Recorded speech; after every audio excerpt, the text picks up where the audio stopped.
we welcome you to hour number 2 of Frankly Speaking here on WYDC TV Big Fox. I'm your host, Frank Acomb, and joining us in the Hesselson studio, it's former Congressman, current Assemblyman Joe Sempolinski. Good morning, Joe. It's cold. It is brutally cold. Cold out there. Yeah. Not in the studios. No, not in the Hesselson studio, the hot tub. Mm-hmm. Yes. The conversation and the temperature are always warm. hot in here. Yes. All right, we got some viewer comments. I'm trying to help the ice out everywhere. Yes, thank you for coming in on Ice Out by writing them a snappy chant to get the public's attention. Thank you, Ken. I'll read the hey ho ho once, but that's such a pet peeve of mine. Not your fault, Ken. Just the protesters. Ice has to go. We want crime instead of snow. We're wasting our time with nothing to show. Our TDS is here to stay. I like it, Ken. Thank you. I'm protesting, another comment. I'm protesting ice today. There's a sheet of it between the house and the barn there. How do taxpayers apply for a rebate for lost time that our children lose in instruction when teachers ice out? Or do you say this happens tomorrow? No, the ice out is today. Then there's a protest tomorrow nationwide as well. That means in Steuben County, I should say, 4 protests in 1 week. We had the one in front of Langworthy's office. We had the one in the legislature. I saw that. And then now you have one today, and then you have one Saturday. I don't know where they find the time. And Mark finally says... I have to go to work. I know. I know. Well, maybe that's... I don't know. Well, Mark says, speaking about ice out day, they can come get the ice out of my yard. It's all over because of those temperatures. Yeah, my driveway... I didn't do the best shoveling. Has been here a while, and it's not going anywhere. No. Now, Joe, we have not talked to you since the holidays. And I don't know. Yes. You got something. You got a gift from a viewer. Whoa, really? Yeah. Let me see which one it is. There it is. All right. Oh, this is from a viewer. Okay. The pig racing. Now you have a handicap. What I like pig racing book. That I can take my notes. I got a handicap at the races.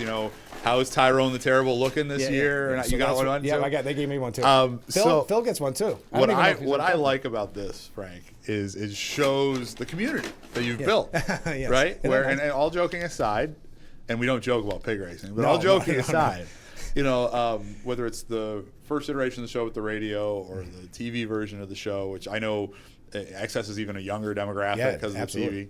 I've been out and about with parents and their children saying, "Oh, are you that guy that goes on Fridays?" And so the fact that there are people out there in the Frankly Speaking community that understand pig racing. Our now decade-long discussion about, frankly, the best competition money can buy. And it's free. You have to pay a ticket to the end of the fair. Oh, yeah. But once you're in, it's included. Yeah.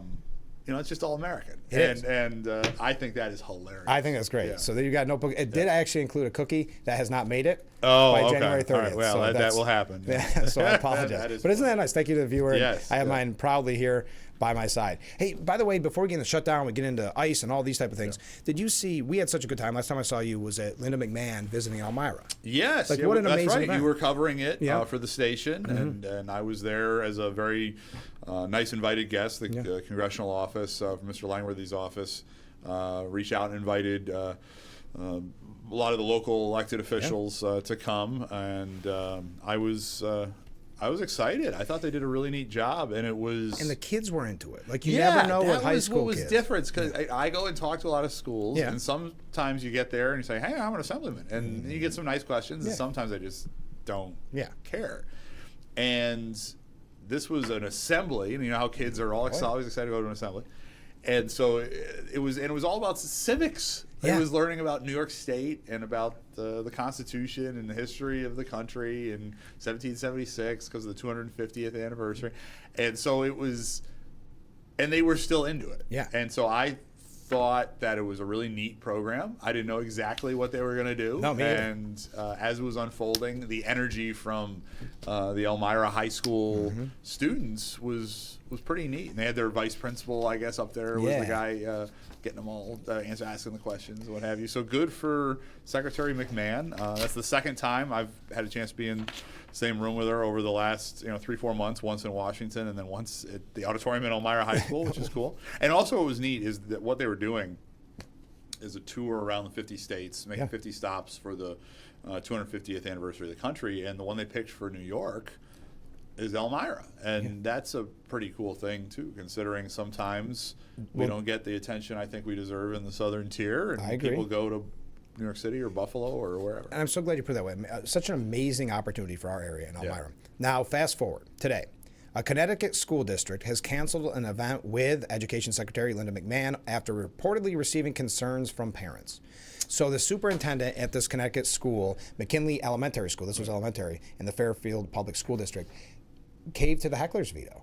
Yeah, I think that's inappropriate because remember, she was not there campaigning. No No, one not at all. at the entire event said vote for or against a particular candidate. Yeah. She is a sitting member of the president's cabinet. She is running the Department of Education.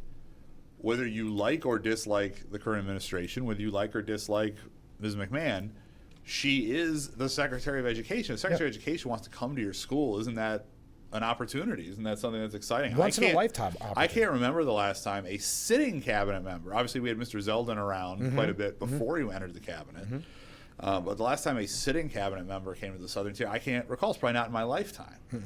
And so at a certain point, you have to sort of respect the office. Yeah. And again, I got to be clear, the programming was about civics education. It really was. For children. It was as all-American as you could possibly see. And in fact, what I heard from people was there were some parents in Elmira that thought it might be a political thing they didn't agree with, realized what it was, and sort of took down some of their posts and calmed down, realizing that this was about as wholesome gets. It really was. And again, nothing political at all. So I'm very pleased with how everything went in Elmira and how people of all different political backgrounds, dealt with this in the way that it was intended to be presented, which was civics education.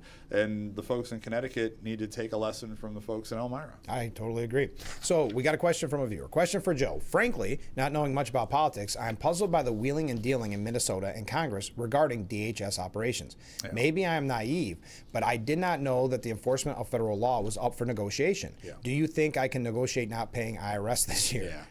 And I think what the viewer is putting their finger on is the thing that sort of bothers a lot of not just people on the right, but sort of people in the middle.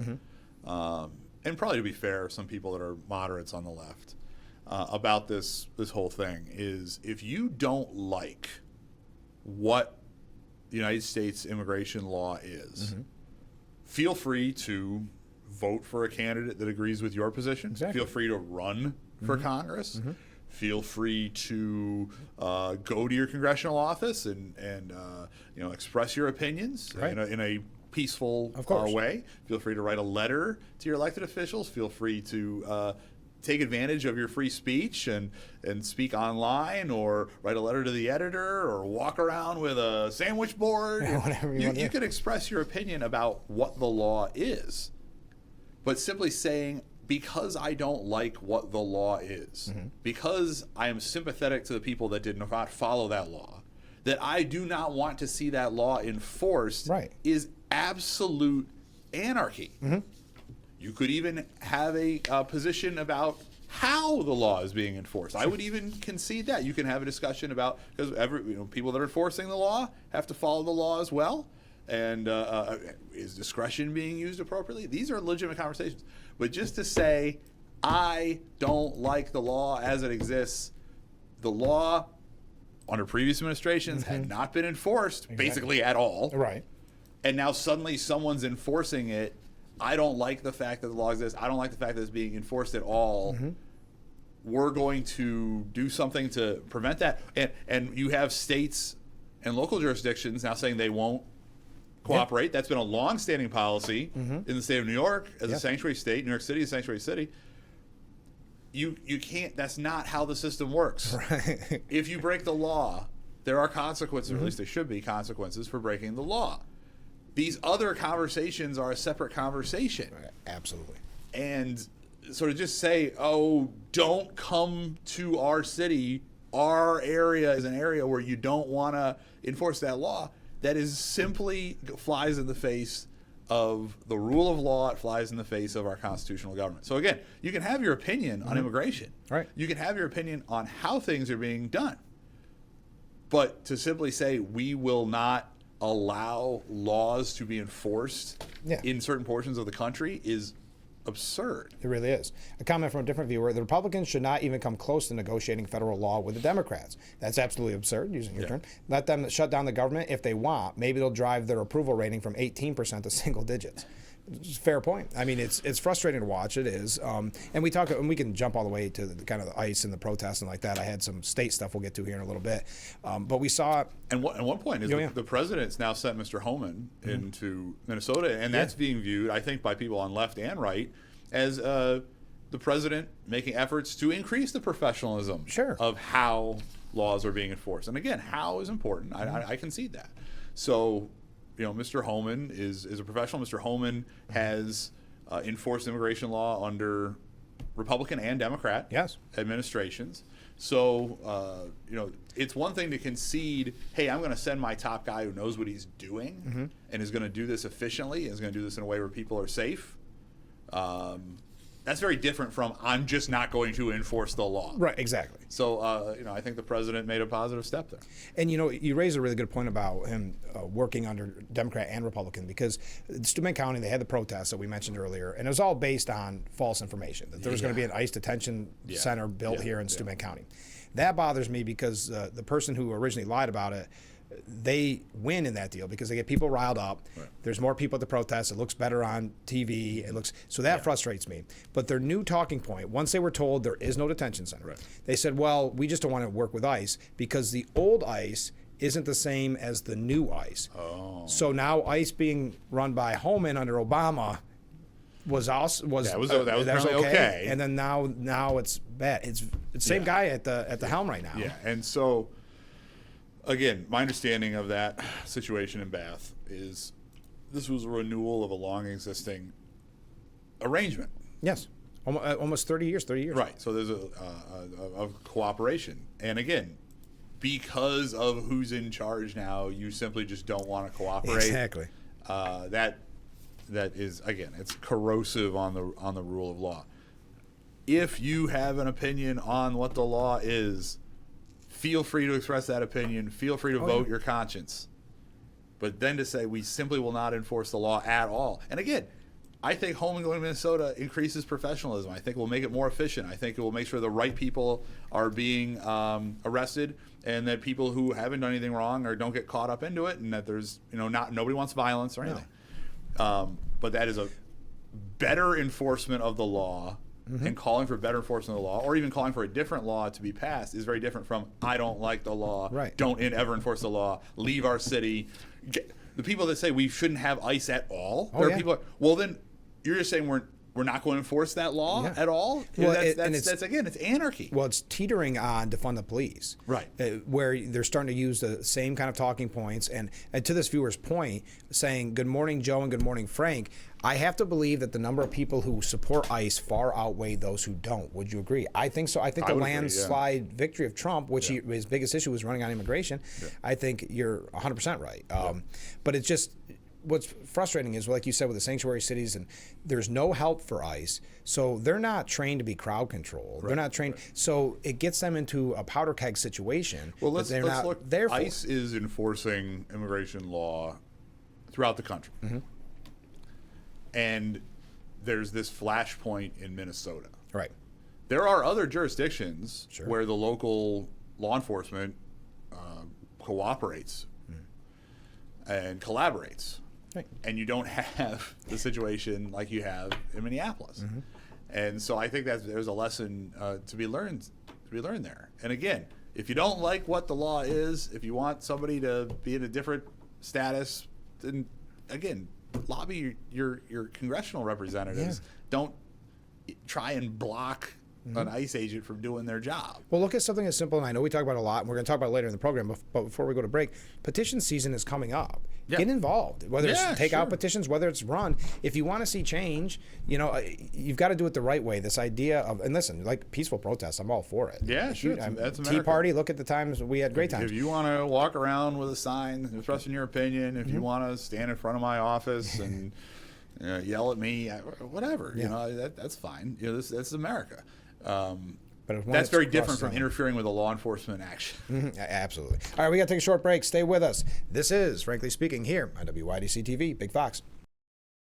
The Frankly Speaking Roof Cam, brought to you by Boss Security in Horseheads. Contact them today for all your business and home security needs. We are back, broadcasting live from the Hesselson studio. In that studio, Assemblyman Joe Sempolinski. We got a lot of New York State issues, and we want to talk about the state of the state and the budget and your thoughts on that, and lawn equipment. I was curious about your thoughts on lawn equipment. But before See, if you that, get the gas ones, you got to really. Yeah, I know, it's good. It's good workout. Yeah, right. It's Sometimes it doesn't go the first time. You no, really, I know. You got to pull it. But before that, we had the breaking news that came out kind of late last night, early this morning. Michael Henry, who many of us got to know pretty personally. I mean, he's been around our area a lot. GOP challenger to Letitia James has dropped out of the race. I talked to Michael last night. Michael he was our, to put in context for everybody, he was our nominee for Attorney General. He was on the November ticket 4 years ago. He was one of Mr. Zeldin's running mates on that ticket. And then he, at one point, was looking at running for state party chairman, and then has been openly announced as a candidate for Attorney General for about a year and a half already for this cycle. And what I want to say about Michael is, one, we reached a point where him and I were talking about 3 times a week, recently, and he's become a good friend. I spent a lot of time with him in the 22. He was at the Tri-County not that long ago. Just speaking, and I spent a lot of time with him over the last 5 years, really. And we were joking in the 22 cycle, we had memorized each other's stump speeches because we had enough events together. Because during that cycle, I was running for Congress, and I didn't know where because of redistricting. So I was from Utica to Jamestown. I was just poking around. And so he's put a lot of work in. I've never seen anybody put that much work in over that long a period of time to run for a statewide office. So that's where it becomes disappointing if somebody that has that type of work ethic is saying, I don't like it. I don't see where this is going. That's tough. That's a tough diagnostic on where things are for November. We're going to have to make the best of it. We've got the convention coming up. Not this coming week, but the week after. Okay. The Democrats' convention, I believe, is next week, and then ours is the week after that. And who are they going to pick? No, I don't know. As far as LG, we don't know. Oh, that is true. They can't get anybody. Did you see that? That's no joke. 2 or 3 people have. Yeah. So we'll get to that in a second. Okay. All right. We'll talk about our problems first. Let's talk about their problems. Everybody's got some problems. Right That's now. for sure. It's that time of year, and actually it is. So I was in Albany yesterday, and over the first 3 weeks of session or whatever. There's who's running for re-election, who's not running for re-election, who's got a primary, who's got a general election, who's running for Senate, who's running for Congress, who's not running for Congress. Right. So it's that time of year because, as you point out, the conventions are coming up, and more importantly, the petitions are coming up at the end. So as of today, everybody can run, and it sounds good. I can make the announcement. I'm running for governor. As of today, we haven't done the ballot access yet. But then when you've got petitions, it's a whole different ballgame. It's free to say I am running for X, Y, and Z. Yeah, that is easy. That's why I stopped doing interviews with people that did that. Yeah, where they say, "Hey, I'm going to run," and then it never goes anywhere. And then you've kind of embarrassed whatever happened to candidate X, Y, Z. Yeah. So it's important. I think it's smart to wait until somebody files a petition. Once you file a petition, then you're on the ballot. Yep, then we're good. And we're getting into that process here. That'll start in approximately 1 month, a little bit less than 1 month. So for statewide, it's a little different. There is a petitioning process, but it's more of a safety valve after the convention. If you get 25% or more of the weighted vote at your party's convention, then you're on the ballot. You don't have to do any petitions. At the moment, Mr. Blakeman is the only announced Republican candidate. It's looking like I don't see that changing in the next week and a half at this point. So in all likelihood, he'll be the captain of the team. He'll be at the top of the ticket. And then there are a couple other folks for Attorney General, so now I don't know where that's going to go because Michael had about 70% of the vote, so not quite enough to freeze out the possibility of a primary through the convention, but right there on the edge because you do the math. If you get to 76%, nobody else can get 25, then they have to petition. Controller, at this point, we have one candidate who's in the race. Okay, good. Next, we've had governor and attorney general. It's been a little different. Mr. Hernandez, who I had lunch with a few weeks ago, seems like he'll do a good job. And then obviously, Mr. Blakeman has to select or propose to the convention technically his running mate. And I've heard rumors about different folks for lieutenant governor. I don't know where that's going to go. That's much more of a question for the top of the ticket. On their side, There's been a little bit more attention, I think, because their convention is earlier, that it's literally in a few days. Yeah. And we don't know yet who the running mate's going to be because the current lieutenant governor. It's not going to be him. Yeah. He don't have an office anymore. No. He don't have a cell phone, right? He doesn't have an email address. Yeah. You know. So actually, he does technically have an office because he is still president of the Senate. Okay. So he has a little nook next to the Senate chamber, but the lieutenant governor's office is on the second floor. He's not in there. Boarded up. So what I'm saying is the lieutenant governor is primarying the governor. Yeah. Mm-hmm. So there needs to be someone else that the governor sort of suggests to her party. There's been different rumors, but one of the persistent rumors is that she has offered it to a couple different people. They said one person, I can't remember the name, Yeah. offered to him twice, like a scorned lover, like a. I think it was I want to say the Brooklyn borough president. Yeah. And one of the state senators who's viewed as like an up-and-coming state senator, and both of them reportedly, allegedly, turned her down. Maybe more than once. Yeah, that's right. And those are the ones we know about. Yeah. And because who knows if there's more? I don't know. Did she offer it to you? Not yet. No. Okay. All right. I don't know if she has my number. I'll take it. Yeah. Oh, you'd be Hochul's running mate? Yeah, why not? I don't put that on the record. I know. I'd make changes in there. That's right. Yeah, that's how you get from the inside out. Yeah. But so we have. So obviously the story this morning is, our former nominee and the leading candidate for attorney general dropping out in the wake of Ms. Stefanik dropping out last month. So the context I want to put on that is this is not a Republican specific issue. Yeah. Would I have preferred Michael, who again has become a good personal friend, stay in and run? Absolutely. Yeah. Would I have preferred Elise had stayed in and run? Sure. Absolutely. I was an enthusiastic supporter of Ms. Stefanik. But the other team can't find anybody to be lieutenant governor, and whoever it is going to be lieutenant governor number 3. Because remember, her first one got indicted. Yes. And we don't even remember him because it happened so quick, happened so long ago. So there are recruitment issues for statewide office that is in a bipartisan issue this year, and this is something that will be sorted out one way or another within the next 3 weeks. Quick question: I know nothing about Blackman. It's Blakeman. So well, that's there you go. That's a bad sign. He doesn't know his name. Yeah, right, yeah. Do you happen to know his position on fracking, for example? I don't really, and this is not a knock on him. He has said that he's going to come speak to upstate because he believes he'll have to struggle in upstate, which is unfortunate. Right. So we'll learn more about him. I don't know. I'm assuming he's a. Yeah, I mean, I have not discussed fracking with Mr. Blakeman. He's the Nassau County executive, so I don't want to put words in his mouth, but I'll put context on it. Where I'll tell you somebody who is a Long Island guy who was running for governor, who I did have this conversation with, was Lee Zeldin. Right. So this was early in Lee's race. And I ran into him in D.C., of all places. And we sort of were talking. I'm driving back from Washington. So this would have been like September of 21.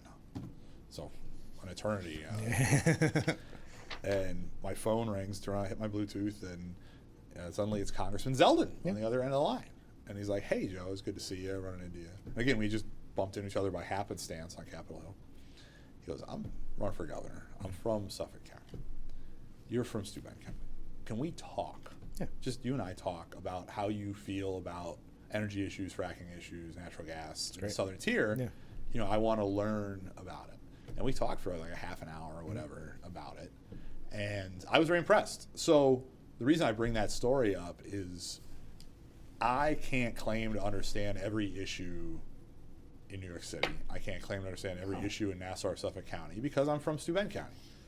I try to do really well understanding issues in the Southern Tier and in the Finger Lakes. I think I do understand those, the work I've done. But I can't claim to have that knowledge of other portions of the state of the country. Why is it that... But you need to have somebody who has that curiosity, and I think Mr. Blakeman is sort of cut from the same cloth, where he's going to want to learn what makes the Southern Tier tick, just like he's going to need to learn about the North Country. And frankly, that's not a Blakeman-specific thing, because if the candidate was from Corning, they'd have to be downstate a lot learning their issues, which are very intricate. But why is it that in the Assembly specifically, Democrats from Manhattan City, they know about upstate farming? Oh, but obviously, no, we can't get into that. Oh, that's right. They wanted to ban those cows. Well, that is a... But that's a prime example. I had that I said it explicitly in a hearing last week where we were talking about how it was about truancy in schools. And at one point, the chairman from Queens and I had a very different perspective. And I did concede. I go, listen, I don't understand Queens. Yeah.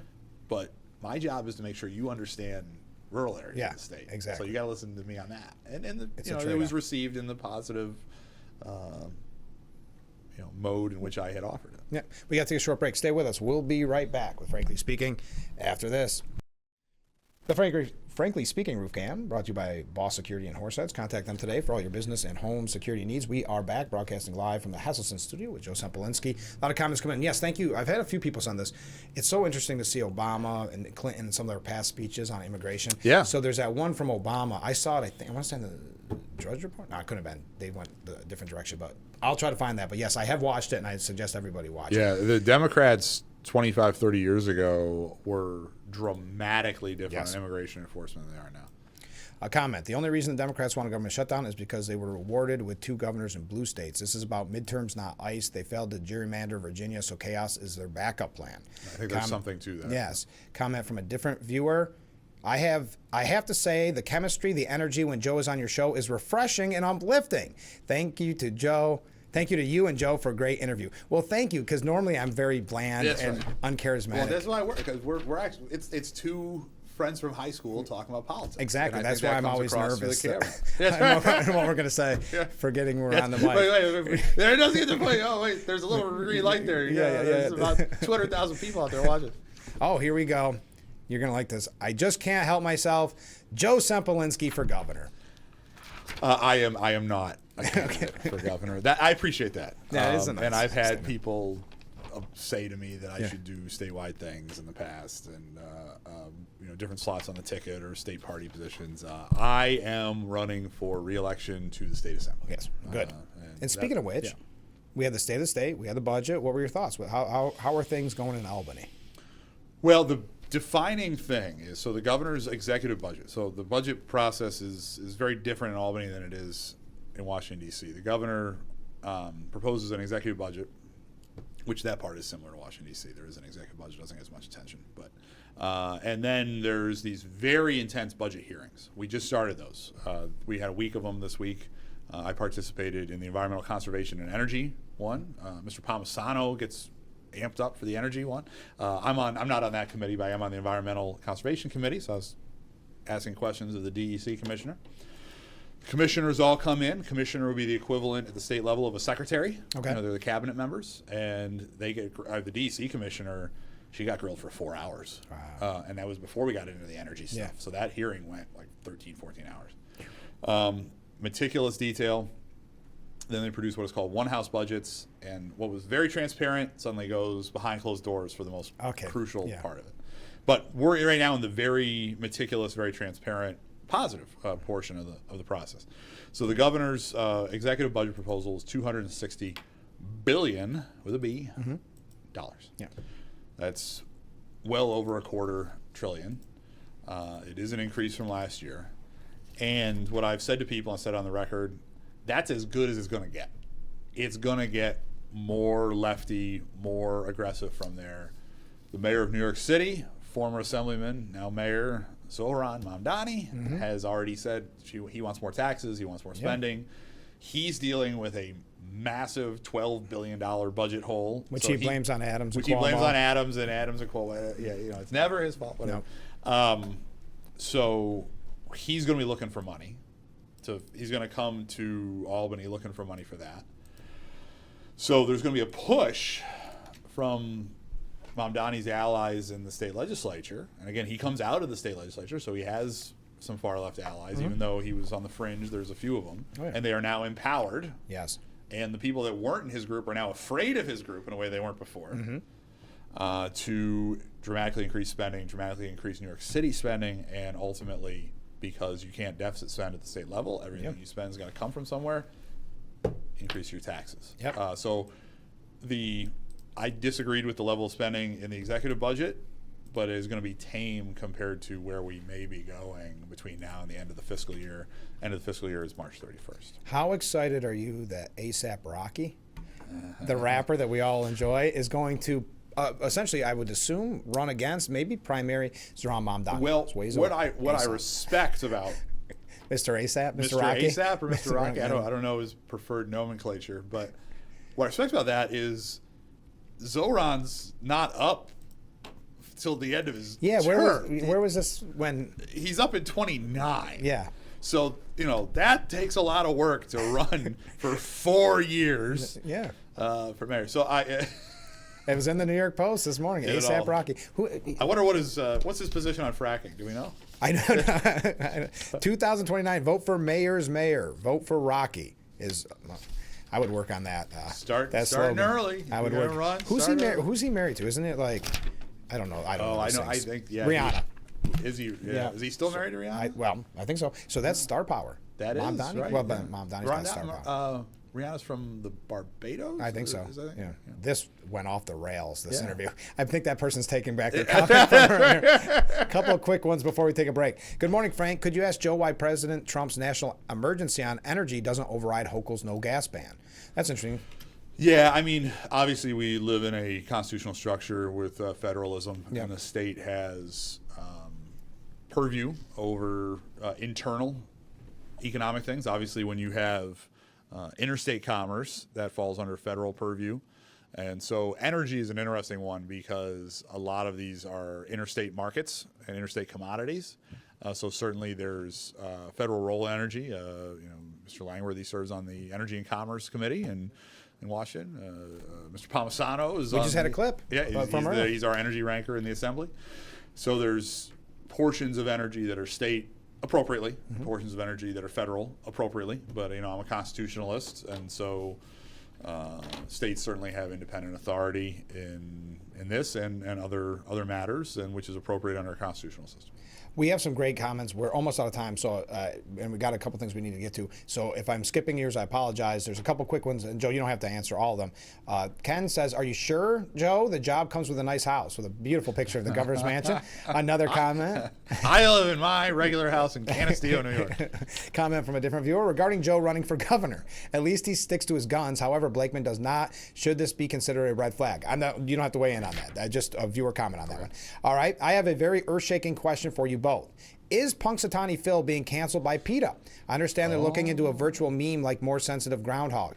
I actually had a report on that. The Post reported on it. PETA is asking for a hologram to take the place. Who has it better than Punxsutawney Phil? I know.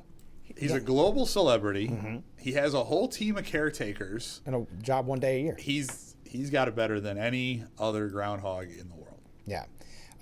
Well, we've discussed this before. What is Joe's opinion on Stefanik? She should have put people over politics. I'm sure she was threatened many times before. I don't think it was a threat. I just think she had enough. Yeah. I wish she had stayed in. I thought she was a very formidable candidate. I've known Elise since she first ran. The first time she ran for Congress, I got to know her during that campaign, and that's 12 years ago. And so, I certainly wish she had stayed in. But everybody makes their decisions based on their own. She's got a young family. She's got a young kid. So I can't begrudge any person their own personal decisions on whether to run or not run for a particular office. Sure. But certainly I would have loved for her to stay in. All right, we got to take a short break. And again, I apologize if I won't be able to get to all your questions because we've got some lengthy ones, which we appreciate normally, but we are running late today. So stay with us. We'll be right back with Frankly Speaking after this.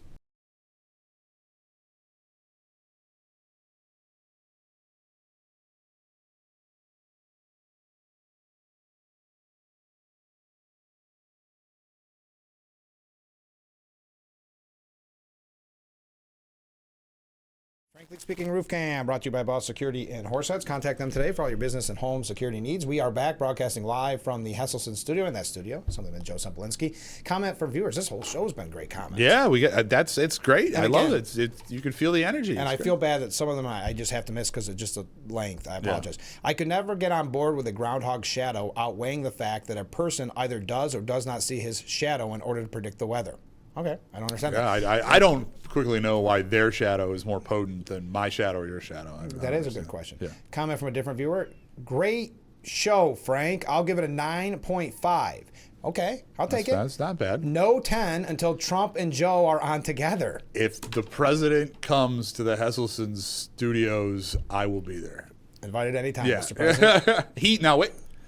Trump's been on, frankly speaking. That's true. true. It's just the radio version Radio back version. in the day, Yes. 10 years ago now. Yes. 2016. I still have the date exactly right. So That was I've primary. listened to that tape. Frank did a great job. For not knowing he was calling in, Joe. It was a surprise Trump Yeah. appearance. It was fantastic. Yeah. It was a surprise. Comment from a different viewer. I feel Stefanik should have ran and won and then stepped down, allowing Republicans to win. Oh, for Congress, maybe? Oh, it could be. I don't get why she didn't run she's for also Congress. not running for a congressional seat. I didn't understand that because she could have had that forever. Do you think we're going to no longer have gas lawnmowers? I mean, what about, more importantly, we look in the background, snowblowers? Yeah. Well, listen, the idea of sort of blanketly banning a particular type of product, I'm against.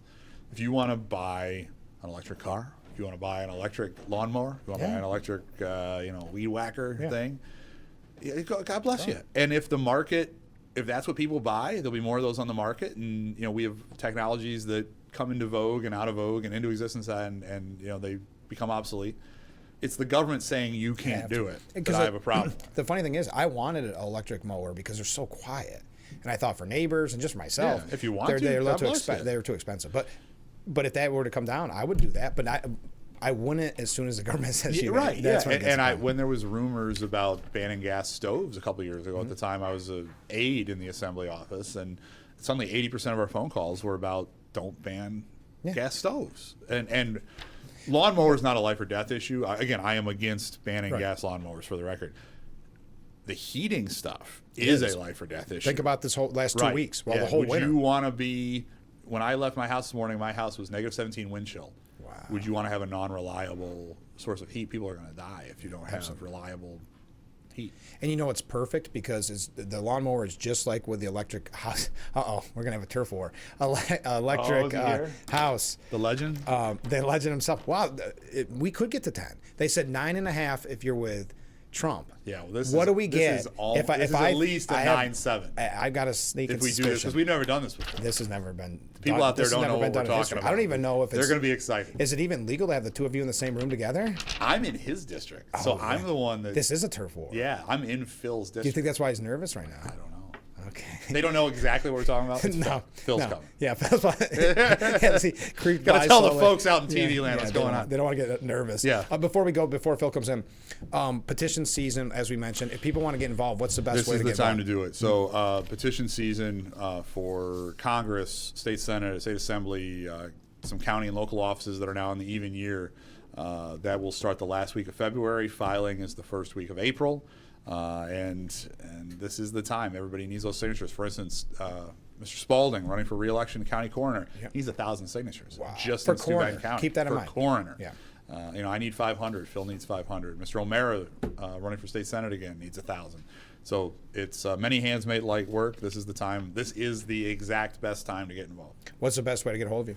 My email address is joe.sempolinski@gmail.com. That's my personal email address. Now, whether that's you're running or you just want to get involved, because as we've said a million times, everybody will love you if you take out petitions. Yes, they will love you forever. Phil's trapped in the snow like everybody else, and he's not in the background. All right, let's take a short break. We got a special guest. Who could it be? Coming up next. The Frankly Speaking Roof Cam, brought to you by Boss Security and Horseheads. Contact them today for all your business and home security need. And what a treat in the Hesselson studio. Look at this. We've got Phil Palmesano, ranking member of the Energy on Committee, Friday, assistant minority leader of the New York State Assembly. Philip Palmesano. I don't know if it's a treat or a trick.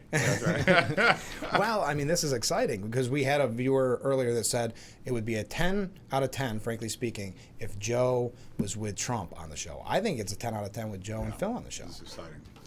Look, listen to this comment. I'm not even making these up, folks. OMG, both of my favorite guests together at once. Wow. The same place at the same time. We're not the same person. No, finally. It's proven. The rumors have been. By the way, Phil, here is your pig racing notebook as well from a viewer who said Friday Phil from Santa. Oh, that's great. Isn't that nice? I appreciate that. All right, so I don't even know what to talk about. It's just fun having you guys both in the room. We already talked with Joe about the state of the state and the budget, and we talked with you a little bit about it, Phil. But the big question we've all been talking about is the lawn equipment. The snow blowers. That has been a major issue on this program. Everyone's talking about rising utility rates, right? I mean, everyone's bills are going through the roof. And we had an energy hearing this week on the budget. And one of the biggest discussions was the utilities are actually sitting on about $2.4 billion dollars of funds, 2.4 million, not billion, but still 2.4 million of funds that could bring billions and millions mixed up. Now that's how bad things were. Yeah, yeah. Actually, no, I believe it is. It's a lot of money. Let's put it that way. And we were advocating that money's being sitting there for NYSERDA to ask for it so they can pay for these green energy programs. Yeah. And we made the case in the hearing, is not just myself, others, wouldn't it be better to provide that direct relief to the ratepayer right now? Mm-hmm. I think if you talk to anyone in Corning or Canisteel or Hornell, they would rather have direct ratepayer relief right now rather than having their utility bills subsidize electric vehicle purchases for people who want electric vehicles, rather than purchasing electric heat pumps for people who choose to heat with electric. Or whether purchasing electric snowblowers for those people who want to use a snowblower. And why they would want to use an electric snowblower, I have no idea. That news should not have came out on Monday from a PR standpoint. That was about the worst time you could send out a press release. But that's when we brought it up on the show, as the snow was falling and people couldn't get in the work. And they're going to ban our gas power. Or there's talks of getting rid of gas power snowblowers. Phil did a great job. They had the ENCON and Energy committee, as I mentioned earlier in the show, and I'm on the ENCON committee, so I was questioning the commissioner on environmental conservation. Phil's our ranker on energy, and that ended up going like 14 hours that we finished it about a little after 9 p.m. Wow. And Phil does a great job. He sets the tone for the Republicans in the Assembly on energy issues, and right now there's really very few issues that are higher on people's consciousness than how ridiculous policy's gotten in Albany. And this is a great question for both of you, because I only come up with great questions. Is the reporting on Hochul, they say taking an off-ramp on green energy policies. Do you believe that, or is that an election year scenario? I honestly, I think it's a little bit of both. Mm-hmm, okay. Because I think the reality is this plan is not feasible. It's not going to work. No. It's not affordable. It's not reliable. It's not feasible. And I think people around her are even talking that way. But the problem she has is she has a political tightrope she's trying to run, because she's afraid of the socialist progressive wing of her party, caters to them. She won't stand up to them. Right. But she realizes the public is hurting and people want some action done. And what we've been saying constantly is, the governor and the Democrats in Albany are really quick to point the finger at the utilities for the rising utility rates. Right. And I'm not saying the utilities aren't partially to blame here, but what the Democrats and Governor Hochul continue to fail to do is to acknowledge and take responsibility for the fact that it's their green energy mandates that are driving up utility costs. All you have to do is look at their policies, from the All Electric Buildings Act to the CLCPA in 2019 to the all electric school buses, cap and invest. All of those things are raising utility rates, raising costs for New Yorkers. I think it's interesting. You mentioned all electric buildings, and we're talking about the lawn equipment. Again, but a lot of people weren't paying attention, and then all of a sudden they say, well, a month from now, we can't have gas in our homes if we build a new home. The same thing with this ban, if it goes through on lawn equipment, it's not till 2029. So they get the virtue signal, and then, like I said on the program, December of 2028, we're going to go on the program, go out to Pennsylvania or wherever, the local store, and stock up on your gas-powered lawn equipment. I think there's a strategy to it. You pass things, get a headline, and Phil's talked a lot about this, with no sort of ROI analysis or plan about how you're going to do it. Mm-hmm. We're talking about the CLCPA in particular. You pass it, and then the actual deadlines are several years in the future, and you sort of hope and pray that things work out, as opposed to actually dealing with reality. And then when you approach those deadlines, you realize that this was completely ill thought out, and there's going to have very significant consequences, and suddenly reality sets in. And sometimes things get rolled back, sometimes they don't. This is, by the way, breaking news. Trump nominated Kevin Warsh for the board for the Federal Reserve. Oh, is that right? Yeah. There was speculation. It literally is breaking right now on the show. Yeah, right now. Yeah, just being reported. So I don't know how many people were following that race. I was hoping it was Frank. Yeah, I know. Yeah. Oh my gosh. If they saw my bank account, they would. He's a thousandaire. Over $1,000. That might be pushing it, Joe. At least she recognizes the public's money and not. Yeah. Well, that's like our colleagues in Albany thinks it's their money, crazy. Like to spend it. Right. It's so nuts to look when you see such a huge budget from Hochul, and then when it gets Albany, they're saying not enough. Right. like that's the problem with Albany, but it goes back to what we've talked about a million times in this program: one-party rule. Right. And that's why when we joke, we're not even joking about lawn equipment, things like that. In the past, we would have said never going to happen. Now, even with the cows that we were joking about earlier, the 750 cows or whatever, we're never sure if that might not make it. Right. That one would stop. The bill didn't move last session, but it's still out there. It's still introduced. It could pop up on a committee agenda at some point in the session, and we have to be diligent and watch out for these things. That's part of Phil and my job is to when there is something that's particularly stupid, push back aggressively, and we do a pretty good job either preventing things going through or mitigating how bad they are as they go through, get changes. So there's certainly power in what we're able to do with that, but there's a lot of silliness that we have to deal with. Before we go, because we're just about out of time, do you think Hochul stands strong on the no tax the rich, or do you think Mom Donnie's pressure campaign? I think she's scared of Zoran. I do too. I mean, that's what's interesting. I think at the end there'll be some sort of tax increase, revenue increases, whether they couch it or paint it in a different way. Yeah. But if you look at the registration numbers for DSA members now, because of Mount Donnie, it is terrifying. Yeah, they're going in a pretty extreme direction. And don't think for a moment she's not looking at those numbers and thinking, I don't want to challenge her. And there's a little bit of talk that her lieutenant governor is getting a little bit of that vote, right? DSA? I think she should be worried that he gets some traction with those folks. I think that's his plan. And primaries are unpredictable. It's a long time between January and June, and so she is going to, I think, cater to that electorate during the budget process because that will be happening in the midst of that primary election. All right, we're out of time. What a special treat. How about we end on these comments? My head's going to explode. It's an 11. Yeah. But then a comment from a different viewer just to knock us down a peg. Definitely a 10 out of 10. Yeah, okay. So now we didn't get the 11. We got the 10 out of 10. Well, guys, thanks so much. Phil, I hope it's okay that Joe stole Friday from me for 1 week. That's fine. But you're going to be on Monday. I'm going to be on Monday. So get your questions to the Assemblyman on Monday. And don't forget, our guest, Greg Transfer, from earlier in the week, we should have talked about this. His new book, One Bills Drive, the Buffalo Bills' Greatest Home Games. He'll be signing that tomorrow at Barnes & Noble's from 1 to 3. And we thank Greg for being on the program earlier this week. Guys, have a great weekend. Thanks for being on the show. We'll talk to you soon. We'll talk to you on Monday, Phil. All right. This has been Frankly Speaking. We'll see you on Monday.